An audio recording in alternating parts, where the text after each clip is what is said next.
दोस्तों आज की हमारी ये वीडियो है rich VS poor mindset. Hello दोस्तों, स्वागत है आप सभी का हमारे यूट्यूब चैनल द योगी पर। दोस्तों आप इस बात को अस्वीकार नहीं कर सकते हो कि इस दुनिया में हर इंसान को दिन में 24 घंटे ही मिलते हैं, पर फिर भी क्यों दुनिया के केवल 10% लोगों के पास ही दुनिया का 90% पैसा है और दुनिया के 90% लोगों के पास दुनिया का 10% पैसा है। तो ये डिफरेंस क्यों है? इसका सबसे मेन कारण है माइंडसेट। जी हाँ दोस्तों, ये मानसिकता ही है जो कि किसी इंसान को गरीब या किसी इंसान को अमीर बनाती है। और इसका सबसे अच्छा एग्जाम्पल ये है कि इस दुनिया में पुअर माइंडसेट वाले लोगों की संख्या सबसे ज्यादा है। इसीलिए तो लाखों करोड़ों रुपए की लॉटरी जीतने के बावजूद भी 70% लोग वापस से अपने पहले वाली कंडीशन में आ जाते हैं, और ये होता है अपने पैसे को सही से मैनेज ना करने की वजह से। इसलिए आज की हमारी इस वीडियो में मैं आपको rich mindset VS poor mindset के 5 डिफरेंस बताऊंगा, जिससे कि आपको ये समझ आ जाएगा कि लोग गरीब या अमीर अपने माइंडसेट की वजह से होते हैं, अपने स्टेटस की वजह से नहीं। Difference number 1। दोस्तों जो सबसे पहला डिफरेंस होता है अमीर और गरीब के माइंडसेट में, वो है मनी मैनेजमेंट को लेकर। जहां अमीर लोग अपने पैसे को स्मार्टली मैनेज करते हैं, वही गरीब लोग ऐसा कुछ भी नहीं करते। जैसे कि एग्जांपल के लिए, जब एक पुअर माइंडसेट वाले इंसान के पास 1 लाख रुपए आएंगे तो वो सबसे पहले अपने पैसों से आईफोन लेने के बारे में सोचेगा, नए कपड़े लेने के बारे में सोचेगा, या फिर कहीं घूमने के बारे में सोचेगा। यानी 100 बातों की एक बात दोस्तों, जब एक पुअर माइंडसेट वाले इंसान के पास पैसे आएंगे तो वो सबसे पहले शो ऑफ करने के बारे में सोचेगा कि वो कैसे खुद को अमीर दिखा सकता है, कैसे लोगों को बता सकता है कि उसके पास पैसा है, वो भी अमीर है। पर वहीं पर जब एक रिच माइंडसेट वाले इंसान के पास 1 लाख रुपए आएगा तो वो सबसे पहले यही सोचेगा कि इस पैसे की और वैल्यू कैसे बढ़ाई जाए, यानी कि 1 लाख रुपए को 2 लाख रुपए कैसे बनाए जाए, जिसके लिए वो मनी मैनेजमेंट से रिलेटेड बुक्स वगैरह पढ़ेगा, इन्वेस्टमेंट करेगा, किसी बिजनेस के बारे में सोचेगा ताकि उसके पैसों की वैल्यू बढ़ सके। 100 बातों की एक बात दोस्तों, रिच माइंडसेट वाले लोग पुअर माइंडसेट वाले लोगों की तरह शो ऑफ करके केवल अमीर दिखने के बजाय वे असली अमीर बनने का प्रयास करते हैं।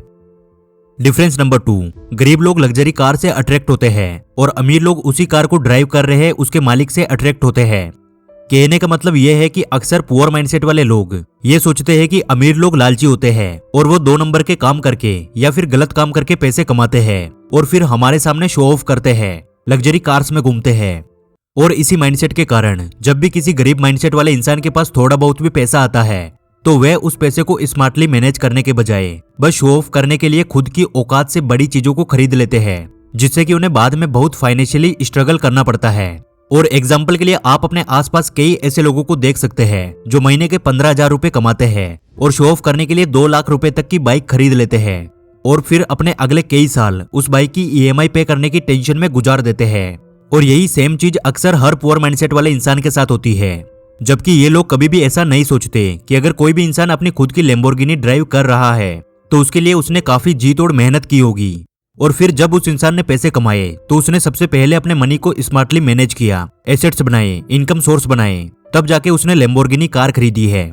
और एक बात हमेशा याद रखे दोस्तों कि जब भी पुअर माइंडसेट वाला इंसान कोई लग्जरी चीज खरीदता है तो या तो उसे लोन या ईएमआई पर खरीदेगा या फिर अपनी लाइफ टाइम की सेविंग्स को उसमें लगा देगा, जबकि एक रिच माइंडसेट वाला इंसान जब भी कोई लग्जरी खरीदेगा तो वो डायरेक्ट डाउन पेमेंट पे खरीदेगा, या अगर लोन पे भी खरीदेगा तो उस लोन का इंटरेस्ट चुकाने के बावजूद भी उसके बैंक बैलेंस पे कोई खास फर्क नहीं पड़ेगा, क्योंकि उसके पास ऑलरेडी अपने सेविंग्स में इतना पैसा होगा कि उससे कोई खास फर्क नहीं पड़ेगा। और अमीर माइंडसेट वाले इंसान अपने पैसे को शुरुआत में इन्वेस्ट किया करते हैं, ना कि उससे लग्जरी खरीदते हैं, बल्कि वो अपने इन्वेस्टमेंट किए हुए पैसे से जो प्रॉफिट बनता है उससे अपने लग्जरी शौक पूरे करते हैं।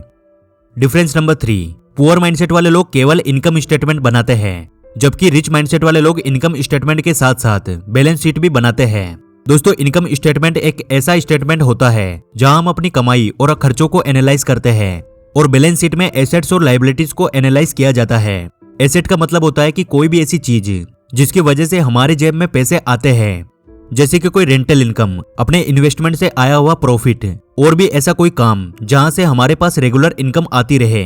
और लायबिलिटीज का मतलब होता है कि कोई भी ऐसी चीज जिसकी वजह से हमारी जेब से पैसे जाते हैं, यानी कि हम और ज्यादा गरीब बनते हैं, जैसे कि loans, EMI, credit card bills और भी बहुत सारी चीजें। और यहाँ पे पॉइंट वाली बात यह है कि पुअर माइंडसेट वाले लोगों के जो खर्चे होते हैं वो जनरली इनकी इनकम से ज्यादा ही होते हैं, जिससे कि इनकी लायबिलिटीज भी बढ़ जाती है, जबकि इनके पास कोई भी इनकम सोर्स नहीं होता।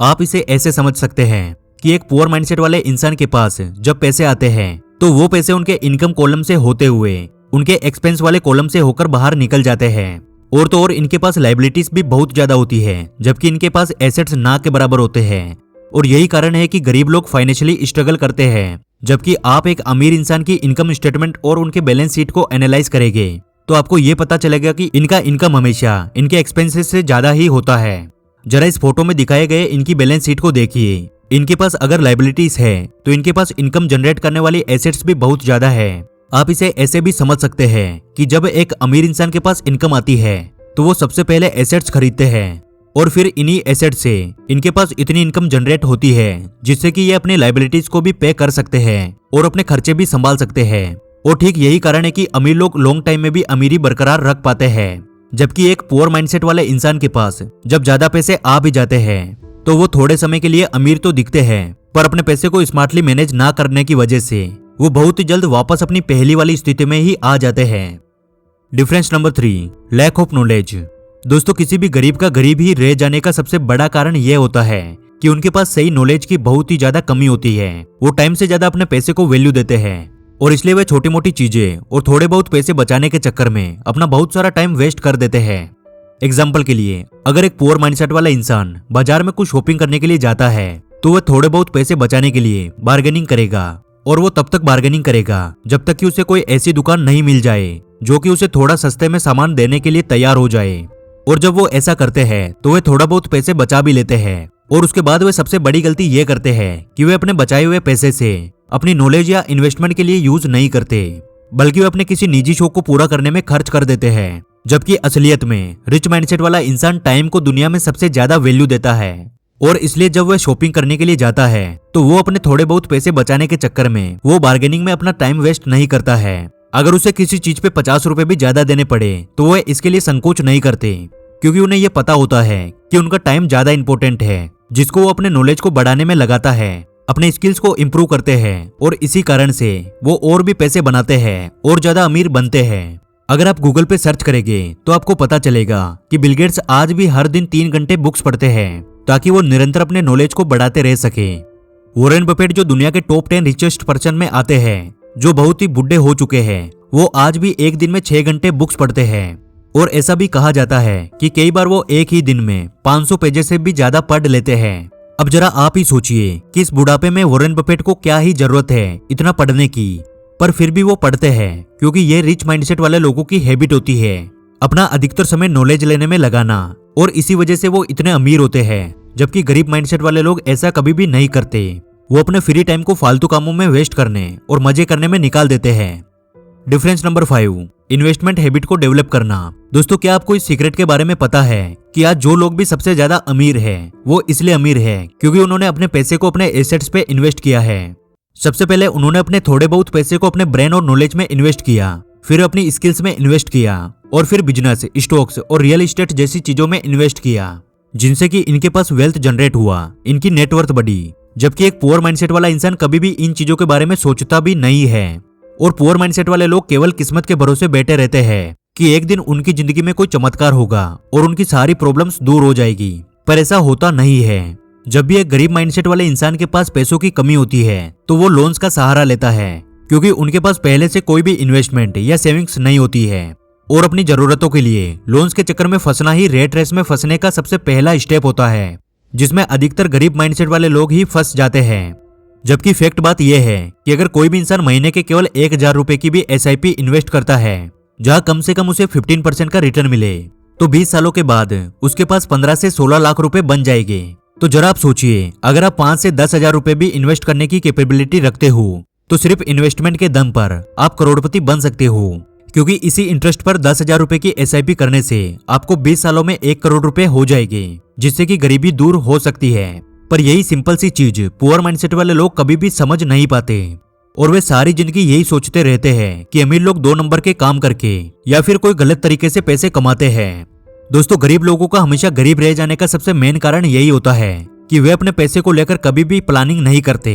बस वो जैसे ही कोई चीज मार्केट में पसंद आती है उसे डाउन पेमेंट जमा कराकर ले आते हैं और अपने बाकी के कई साल उस चीज की EMI पे करने में निकाल देते हैं, और बाद में इसी गलती की वजह से उन्हें पैसों की प्रॉब्लम होती है, जिसके सोल्यूशन के लिए वे दूसरों से उधार लेने लगते हैं, जो आगे चलकर उन्हें और भी गरीब बना देता है। पर दोस्तों, सच्चाई तो यही है कि जब आप अपने सारे खर्चों को ट्रैक करते हो तभी आप अपनी स्पेंडिंग हैबिट से अवेयर हो पाते हो। आपको ये चीज भी समझ आने लगती है कि आपको कैसे अपने खर्चों को मैनेज करना है, यानी कि मनी मैनेजमेंट कैसे करना है। लेकिन जब आप अपने खर्चों को सही से ट्रैक नहीं करते तो आपको इस बात का आइडिया भी नहीं होता कि आपका सारा पैसा कहाँ खर्च हो जाता है। इसलिए समझदारी इसी में है कि आप अपने खर्चों को ट्रैक करें और 50-30-20 का रूल फॉलो करें, यानी अपनी 50% इनकम को अपनी बेसिक जरूरतों में, 30% इनकम को अपने वांट्स और डिजायर में और 20% इनकम को सेविंग्स और इन्वेस्टमेंट में। और यदि कोई भी इंसान इस रूल को फॉलो करता है और अपने पैसे को इस तरह से मैनेज करता है तो उस इंसान को इस दुनिया की कोई भी ताकत अमीर बनने से नहीं रोक सकती।